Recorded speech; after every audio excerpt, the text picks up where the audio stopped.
Bismillahirrahmanirrahim. Assalamualaikum warahmatullahi wabarakatuh. Kembali lagi di channel kami Budiman Official.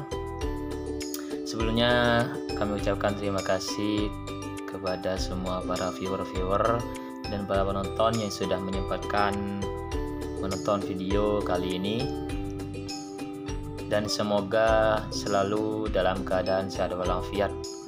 Sebelumnya perkenalkan, nama saya Arif Budiman dengan NIM 20803102061,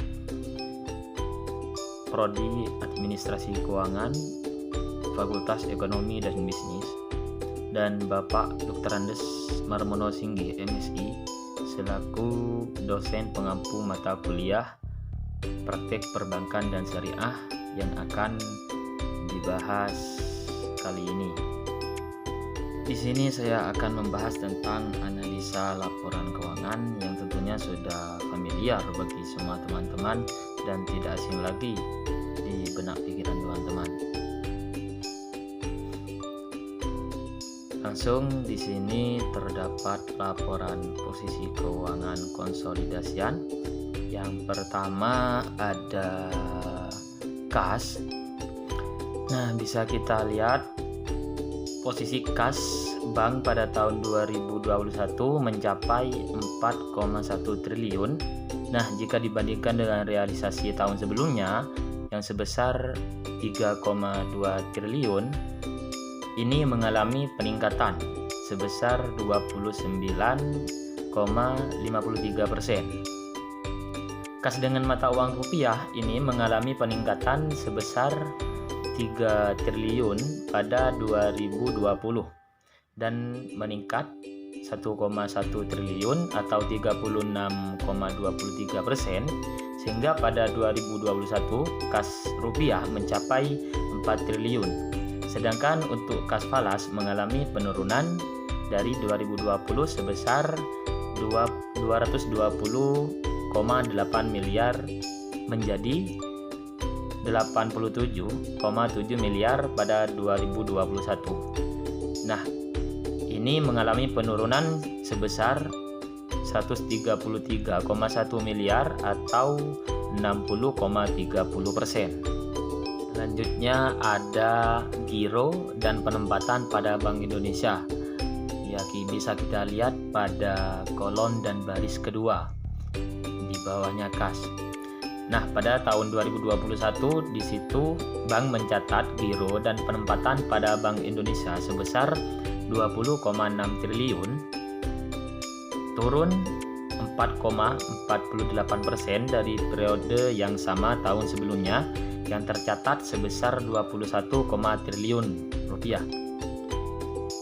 Penurunan tersebut disebabkan tidak adanya penempatan pada instrumen sertifikat Bank Indonesia Syariah atau yang disingkat SBIS pada tahun 2021, sementara pada tahun 2020 Bank melakukan penempatan pada instrumen sebesar 7 triliun.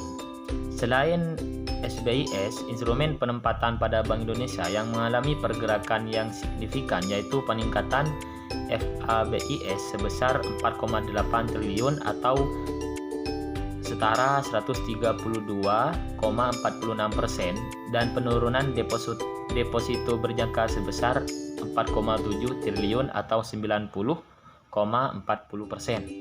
Selanjutnya kita langsung geser ke bawah.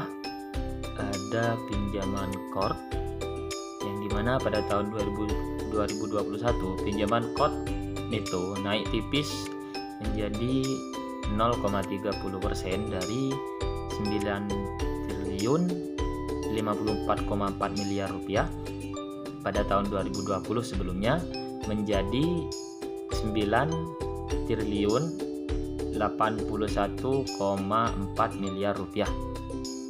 Nah, pergerakan tersebut didukung oleh peningkatan pada pembiayaan rohen sebesar 521,8 miliar atau setara 16,22%. Namun hal tersebut diimbangi dengan penurunan atas pinjaman KOT yang sebesar 423,2 miliar atau setara minus 7,41%. Selanjutnya ada pembiayaan mudharabah. Pembiayaan mudharabah tahun itu bank pada 2021 tercatat menurun 38,73% menjadi 1,6 triliun dari pembukuan tahun 2020 yang sebesar 2,6 triliun. Nah, hal ini antara lain disebabkan oleh peningkatan pembiayaan mudharabah pada sektor jasa usaha senilai 10,5 miliar atau setara dengan 39,64% dari 26,3 miliar menjadi 36,7 miliar. Namun peningkatan tersebut diikuti dengan penurunan pada sektor lain, yaitu sektor perdagangan dengan nilai masing-masing 850,1 miliar dan 158,7 miliar rupiah. Nah, selanjutnya ada total aset. Di situ bisa kita lihat total aset di bawahnya dari tadi. Total aset yang dibukukan oleh bank pada tahun buku 2021 mencapai 265,3 triliun, naik 10,73% dibandingkan dengan tahun buku sebelumnya yang sebesar 239,6 triliun. Peningkatan tersebut berasal dari pertumbuhan investasi pada surat berharga sebesar 18,5 triliun atau setara 37,62% dan pertumbuhan piutang dan pembiayaan bersih sebesar 13,2 triliun atau setara 18,64%. Selanjutnya kita bisa lihat ada kolom baris terakhir di mana tertera total liabilitas. Nah, pada bank sampai dengan 31 Desember 2021 yang sebesar 61 triliun 886 miliar 476 juta rupiah.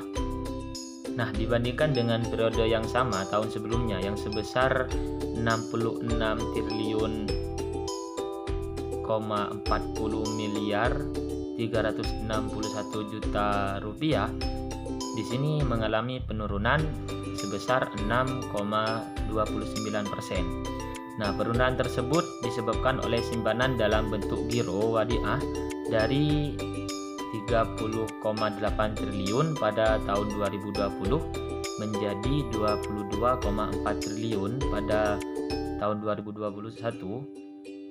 Meski demikian, tabungan wadiah mengalami peningkatan sebesar 5,3 triliun, yaitu dari 29,6 triliun pada 2020 menjadi 34,8 triliun rupiah. Nah, sekian dari saya, kurang dan lebihnya mohon maaf. Assalamualaikum warahmatullahi wabarakatuh.